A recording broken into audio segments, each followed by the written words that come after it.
Hai semua, selamat pagi. Selamat kembali ke SKC Sunday School. Nampak tak? Anak kucing comel kan? Miau, miau. Hai semua.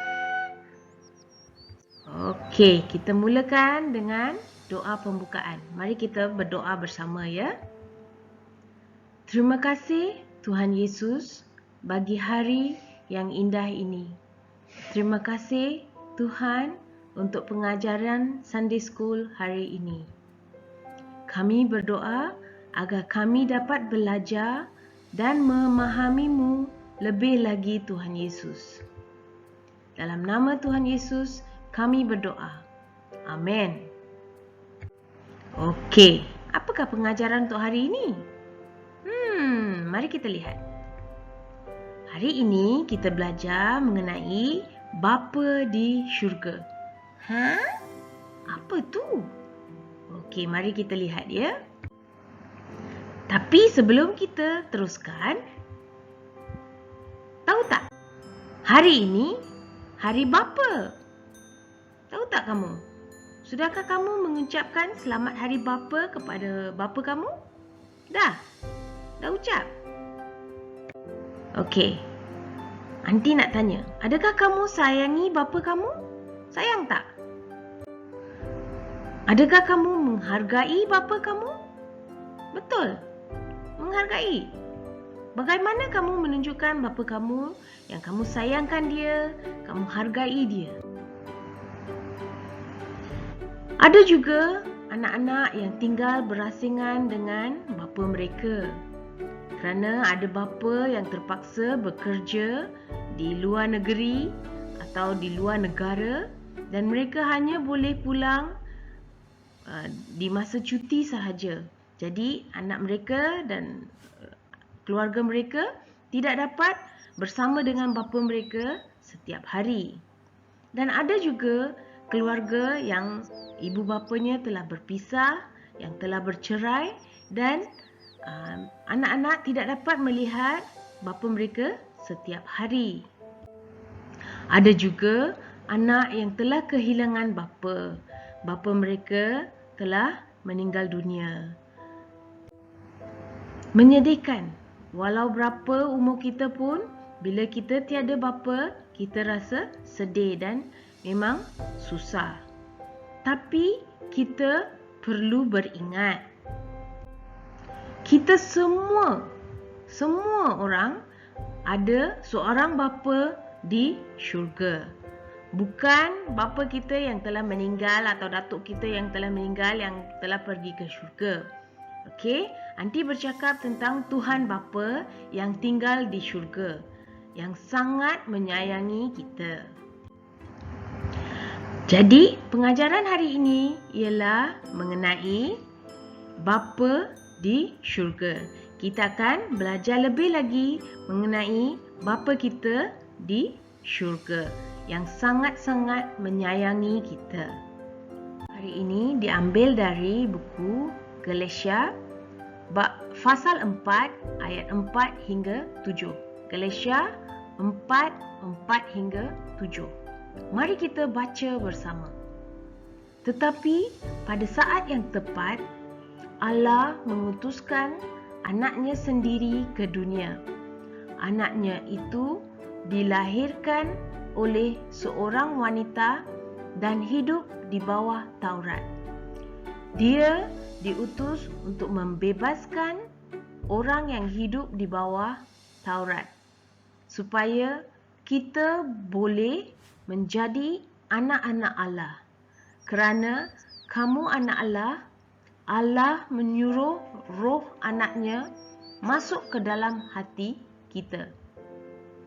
Roh itulah yang menyebabkan kita berseru, Bapa, ya Bapaku. Dengan demikian, kamu bukan lagi abdi tetapi anak. Kerana kamu anaknya, Allah akan mengurniakan kamu segala yang disediakan untuk anak-anaknya. Wow, panjang ya ayat bacaan untuk hari ini ya. Okey, apakah maksudnya bacaan Alkitab hari ini? Okey, mari kita lihat. Bapa di syurga sangat-sangat menyayangi kita. Dia menyayangi kita lebih dari bapa kita sendiri. Dia menyayangi kita lebih dari ibu kita. Bapa di syurga sangat menyayangi kita. Kita tak dapat bayangkan betapa dia menyayangi diri kita. Bapa di syurga mahukan kita mendapat hidupan kekal. Bapa di syurga mahukan kita tinggal bersamanya untuk selama-lamanya di syurga. Bapa di syurga sangat menyayangi kita. Tuhan Bapa telah menghantar anak tunggalnya, Yesus, ke dunia.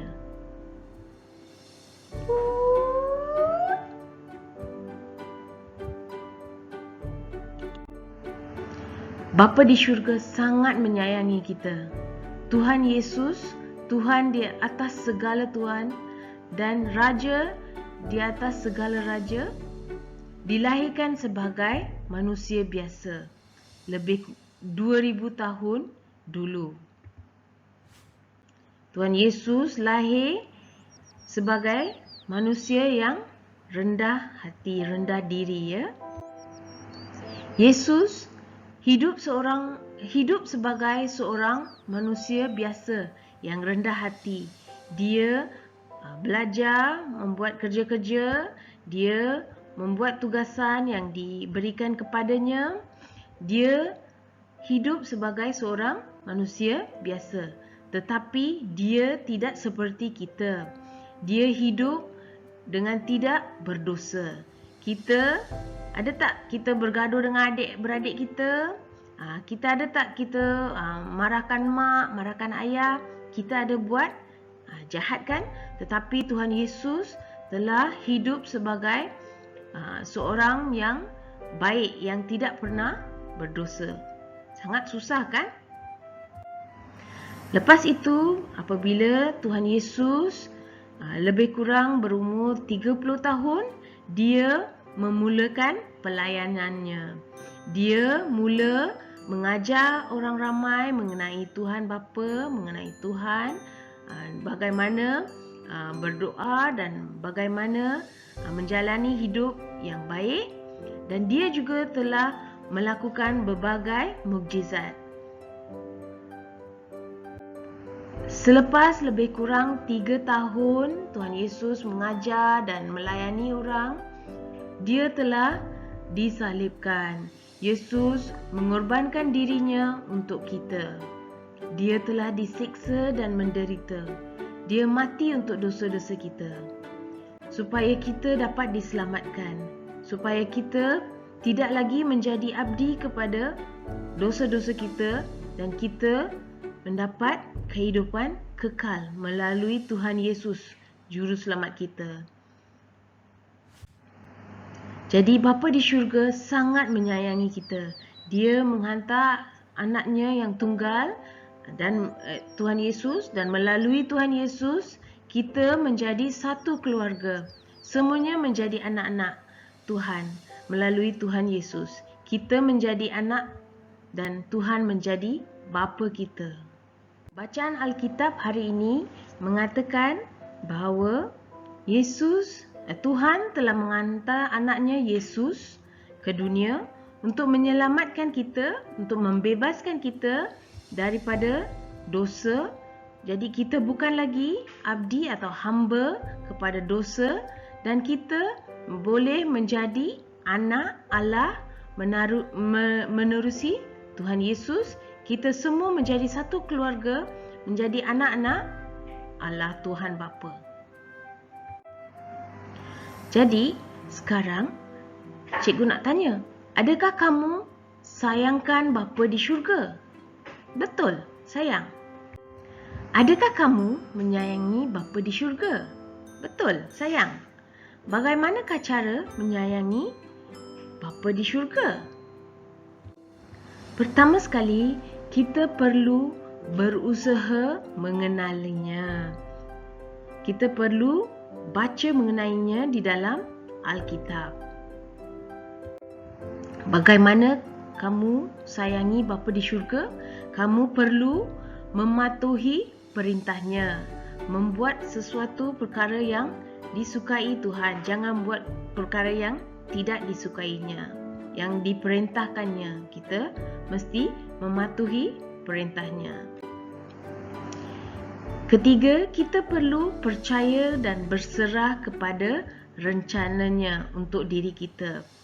Kita tidak boleh marahkan Tuhan. Ada pula yang cakap, macam mana ni Tuhan bagi COVID ni? Susah betul hidup.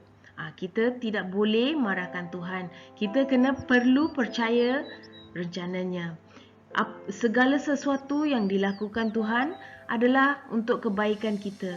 Tuhan tengah mengajar kita untuk bersabar, untuk menjadi insan yang lebih baik. Dia membentuk diri kita untuk rencananya.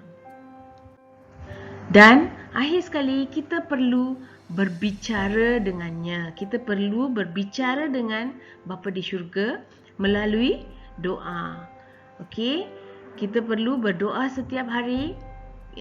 Bila kita berbicara dengan Tuhan, kita dapat memahami rencananya untuk diri kita, untuk hidup kita, dan kita dapat memahami apa yang kita perlu lakukan.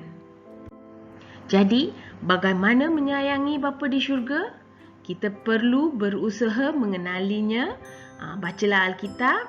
Okey, kita perlu mematuhi perintahnya, membuat sesuatu yang disukainya.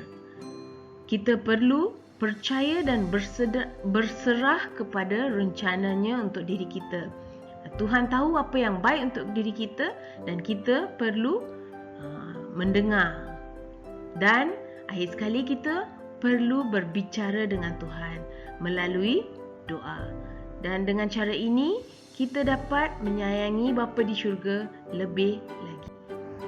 Jadi hari ini kita belajar Bapa di syurga sangat-sangat menyayangi kita, dan kita juga perlu bersyukur dan menghargai dan menyayangi Tuhan Bapa. Inilah pengajaran kita untuk hari ini. Pengajaran kita diambil dari buku Galatia pasal 4 ayat 4 hingga 7.